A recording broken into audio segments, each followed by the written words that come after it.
Howdy folks, welcome aboard the channel. If you're new here, I'm Don. We do non-pop country music related videos. This is a documentary of Bill Anderson's career 50th anniversary, and this was 16 years ago. I think this was 2010 when this one was done. But funRonni made a gift to the channel for me to do all 4 episodes, each of which was 90 minutes long, and I broke each episode down into 6 parts. So this is essentially episode 20 or part 23 of 24 parts. So Ronnie, a humongous thank you to you for this. And I'm wearing my Georgia hat because that's where Bill Anderson went to college. And he kept that on the DL on the down low for a while, he said in one of the segments that we'd seen, because most folks who were in the country and songwriting at the time were not college educated, and he didn't want to come across as some hoity-toity dude.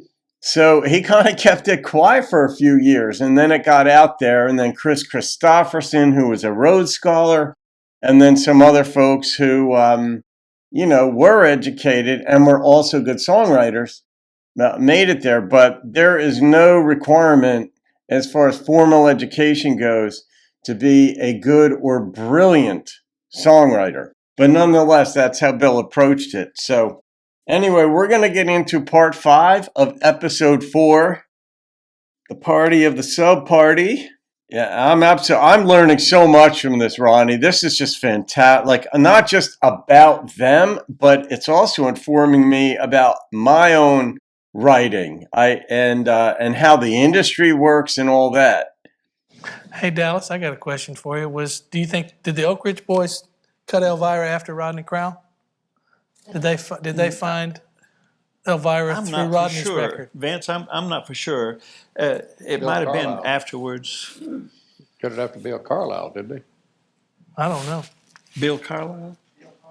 I don't know. So that's about the same time that the Oaks found Leaving Louisiana in the Broad Daylight, a Rodney song. And just curious, I didn't know which came first. I'm not for sure when Rodney did his cut. Yeah, sorry. It's scary to think how many songs, are out there that nobody's ever heard. That if they could ever hear them, would be successful songs. Yeah, and that's the key to a great publisher and a great plugger. And once again, a songwriter will catch that heat wave, man, and everybody wants one of this guy's songs or one of these guys' songs, and they hit that. I want to be one of those guys. But sometimes you have to just change them up just a little bit to make them a hit also. Sure. Well, you do.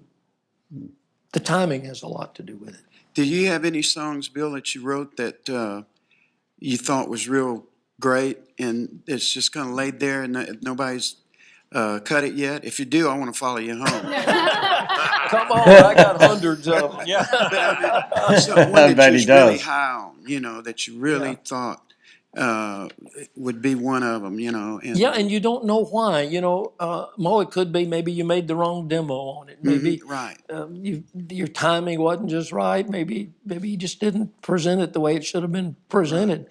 Right. And dynamic of life. And I have gone back and continue to do this. Go back and maybe if a song that I feel like is really good is laid there for a while, re-demo it, cut it again. If you made maybe slow it down or speed it up or whatever you need. Sometimes just that little bit of difference can be the difference between whether it gets recorded or it doesn't.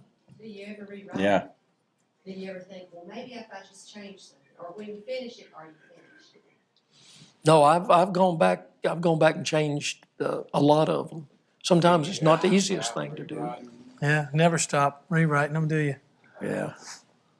What's your ratio of songs you've written to the ones that are recorded? Do you have like a whole bunch of them in your library that have not been recorded? Good question. There's quite a few, yeah.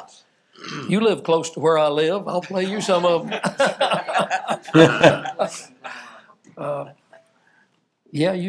There's no way you can, you just don't get them all recorded.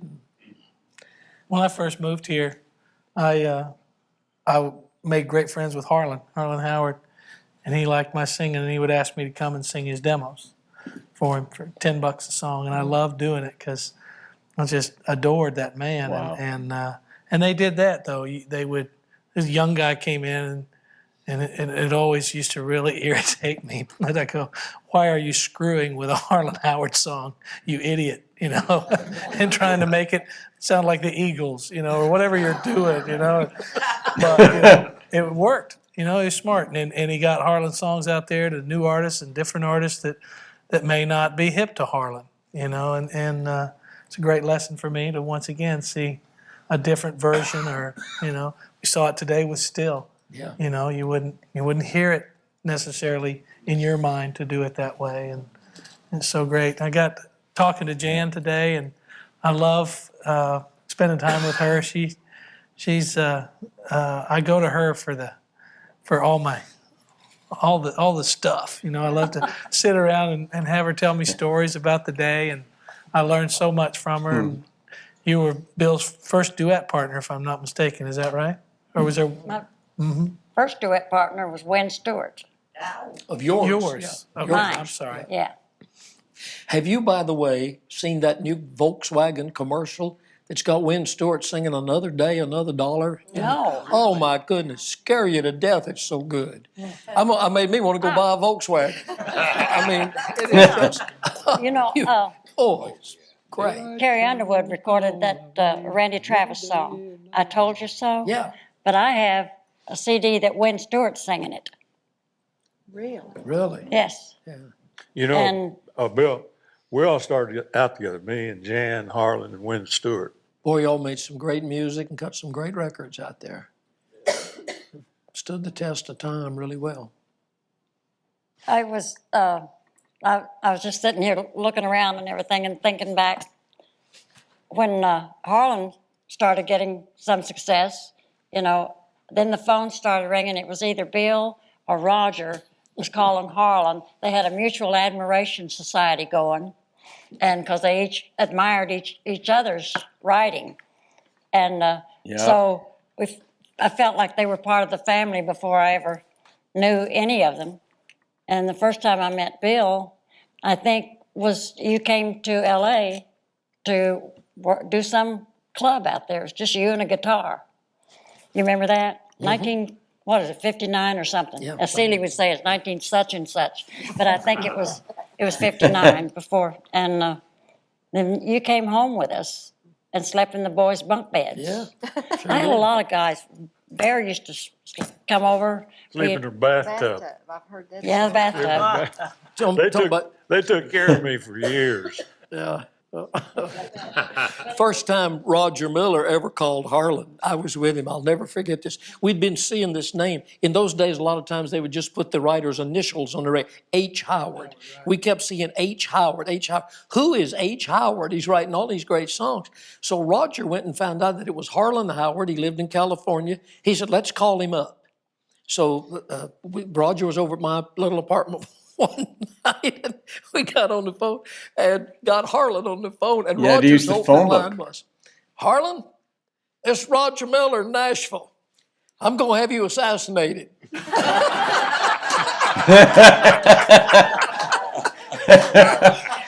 Because you're writing so many great. That was his opening line. I'm going to have you assassinated. I don't know what Harlan thought, but Well, he's probably ignored it. But those were great times, and great friends, friendships that last a lifetime. Because even before, well, like I say, our friendship has lasted all that time, and I love it that we are still best friends, and I would do anything for Bill, and I know he would do anything for me. and we sit around doing nothing for each other. So, that friendship means more to me than anything. Well, it does to And- me too. It's And it's, way outlasted our career. Yeah. well, yeah. But I wouldn't trade that for anything. I wouldn't The either. same way with Bobby. He's my brother. Bobby and Jeannie are Baba Bear. close friends. And I look Silly. around this room, and I am definitely in awe, but I love every one of you. And when I have to say, and I will say, gladly say, when Bill and I started the singing kind of duets backstage or something before we started recording together. And I don't know who decided it or took it to, the idea to Owen. But when I was fortunate enough to be accepted to be part of the television show, I was fairly green as far as being a performer and all this and that. But Bill is a perfectionist, and well, yes, you are, and I am too, and I want to do the best I can do or be, at whatever I'm doing. Yeah, it's funny because perfectionists generally don't think they're perfectionists. Sort of like their mantra is like, I'm not a perfectionist, I just want things done right. And it's like, exactly, that's perfectionism. You want it done right. And your idea of right tends to be to the nth degree. And someone in my previous life, let's say, had said that I'm a closet perfectionist. And I had to stop and think, like, is that right? And it's like, yeah, I think so. Like, I know that you got to let things go at a certain point and say, okay, it's good enough. Like Vince said earlier, just a little bit ago, he said you never stop working on songs. Like, you'll have a song and you keep reworking it. You keep thinking this, that, just do it this way. Once it's recorded, then it's kind of like set until someone else gives their own interpretation or their own rendition of it. But you keep working at these things. Find a different word, a different phrase, a different melody, a different something, a different intro, a different whatever, to make a song or any literary piece or any work of art better.